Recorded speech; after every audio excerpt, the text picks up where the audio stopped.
As anyone can surely tell you that has rebuilt a 35-year-old car, the worst part of it is finding parts. They are a beast to find sometimes. Now, they're not impossible. You can get them off of, say, eBay or Car ID, etc., etc. But why not hit your local junkyard? Well, most junkyards only deal with newer stuff, so you got to find that local junkyard that deals in only older stuff. That's where I'm going today. There's a place out in Miamisburg, Ohio called Starks. Starks has a massive selection of older, weird, one-off cars. And they told me they believe they have 3 Chevettes sitting out there. So we're going to go out and see how good the body panels are, and maybe find all the parts and pieces that we need for Project Psycho. So here we go.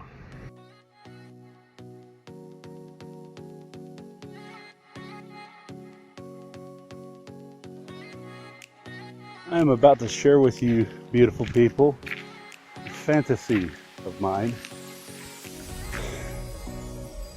And that is it. Oh, look at that. I would love to have a junkyard. I would never leave. Anyway, we're here to see if we can't spot a Chevette or an S10 with a 4.3 and see where we can start locating parts. I just happened to turn around and look. That car right there is an E30, or what's left of one. And it's a 2-door. That is no way for a BMW to die. Anyway, we'll wander around and see if I can't locate some. So there's an S10 right there. Square body S10. I'll let you know. I've come across a couple of oddities since I started wandering around.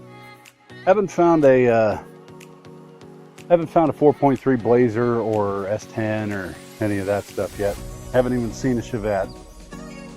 But would you guys like to see a $2,000 piece of glass? Yeah.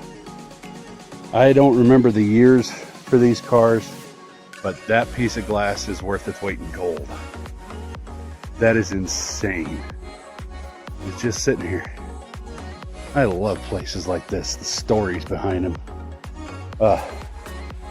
Well, I've got some Malibus and some Blazers, and there's another Blazer around here somewhere. There's an Astro right there. I gotta hunt through these and see if I can spot a 4.3 that's worth anything, and then I'll get back with you. Ladies and gentlemen, our 4.3 Vortec engine. Now, I got to get John out here to see if we can figure out whether or not it's it's viable. We'll find out. I'm going to keep looking just in case, but I don't see any body damage, which means whatever happened to this thing was probably mechanical.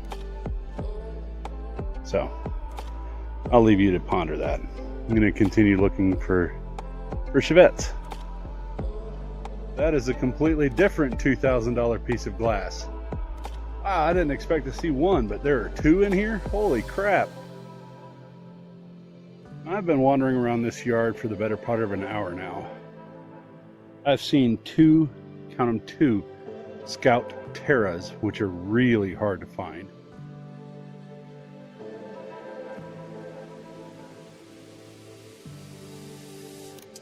I believe this orange truck right here might be another one. I'm not sure. As you can see, there's a Gremlin right there. I've found Boat Tail Rivieras. I found, oh, actually, you see that Ford Econoline right in the center of the screen? That's actually a pickup truck. That's a Ford Econoline pickup truck.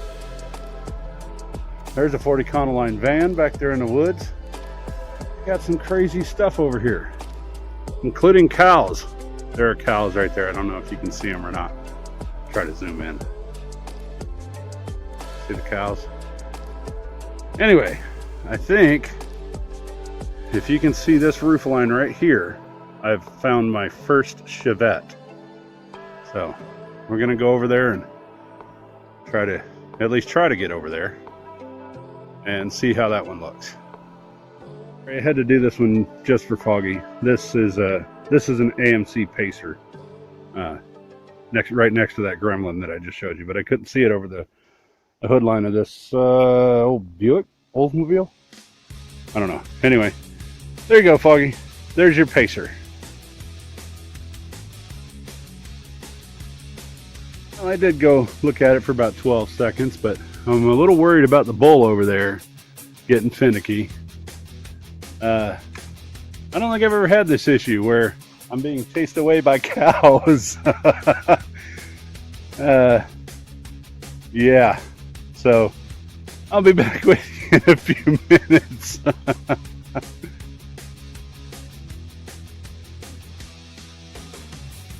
All right, the cows have wandered off. I'm going to take a look at my Chevette here.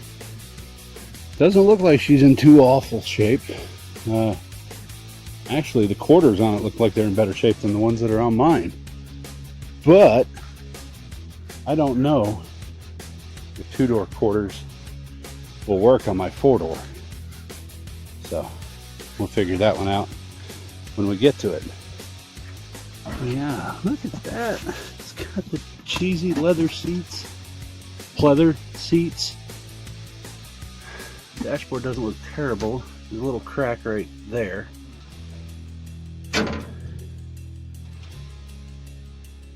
Door cards don't look terrible either. And they're black. That's a positive. So we might have something to work with here. Not a lot left of it otherwise, but not in terrible shape. Hey, look, is that a Betamax? No, it's VHS. Wow, been a while since this one's been touched. Anyway, here's to hoping. Look at that old TV. That was a television when I was a kid. Alrighty, folks, so where does that leave us? Well, we found one whole Chevette in that entire yard.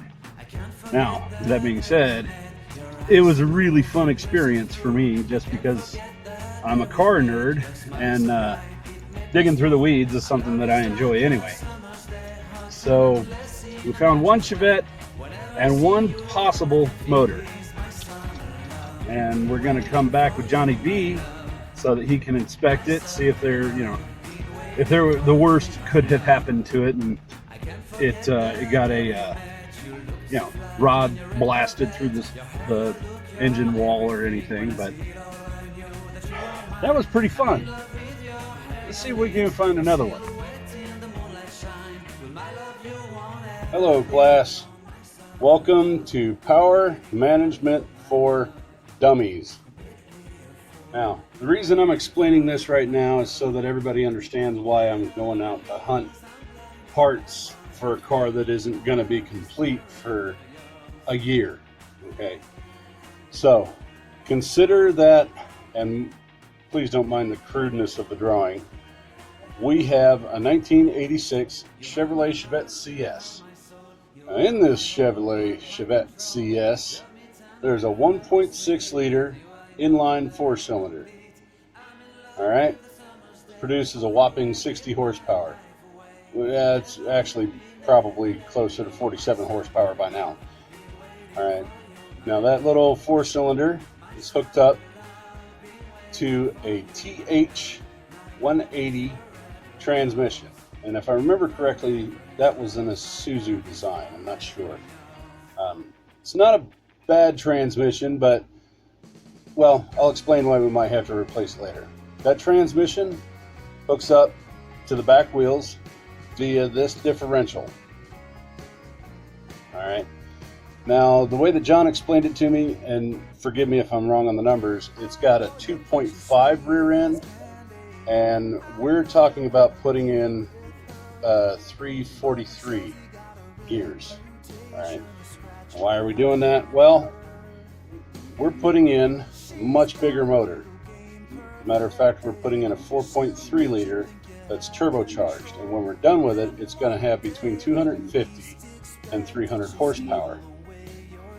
That's a lot of go for a car this size. Well, if we put that 4.3 in there, this transmission, it ain't going to cut it. So we're going to have to replace this TH180 with something else, and I think he said a Turbo 400R or something like that. I don't know. John gets to talking and I get to snoozing. He starts talking about codes and all the other stuff. So anyway, let's get back to this. So if we replace this transmission, it's probably going to be bigger than the one that's in here already. So the drive shaft is going to have to be replaced or cut to size. There's going to be some kind of alteration that's going to have to be done there. All right. Well, if that's the case, we can't put all this power down to the road on the stock rear end. So, oh, I'm sorry, that wasn't a 4, that was a 7, 373, not 343. So, what does all this mean? Well, if we're going to replace the motor, the transmission, alter the drive shaft or replace it, and alter or replace the diff in the back, that equals a lot of work. Work takes a lot of time. So I'm jumping on these issues right now just to try to keep up. Now, that motor that I found in the junkyard, that 4.3 Vortec, it will not work. All right. The way that John explained it to me is standard Vortec motor, if you're looking at it from the side, has bolts that go straight in. And your standard 4.3 motor, not your Vortec. And a Vortec has this big intake on the top, and those bolts go in like this. And if that's the case, then this block, this Vortec block, won't work.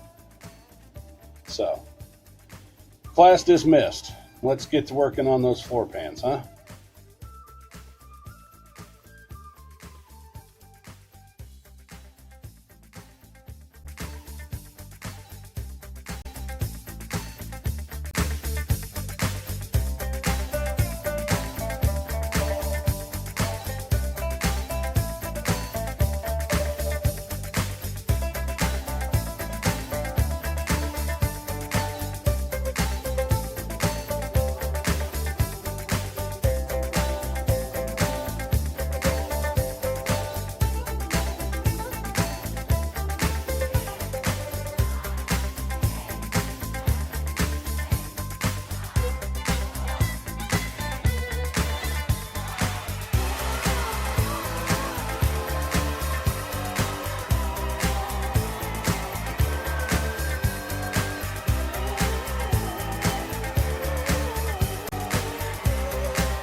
Now there you go, folks.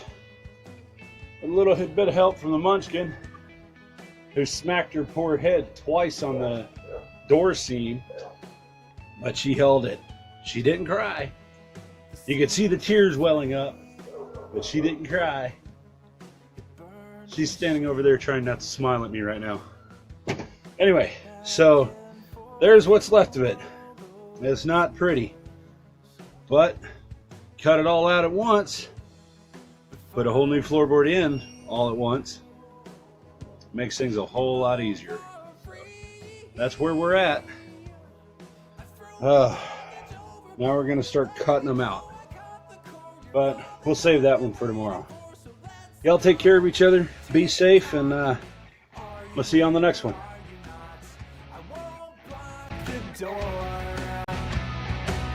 But TikTok, if you are gonna take a shot, then come at me with all you got around. Just let me go.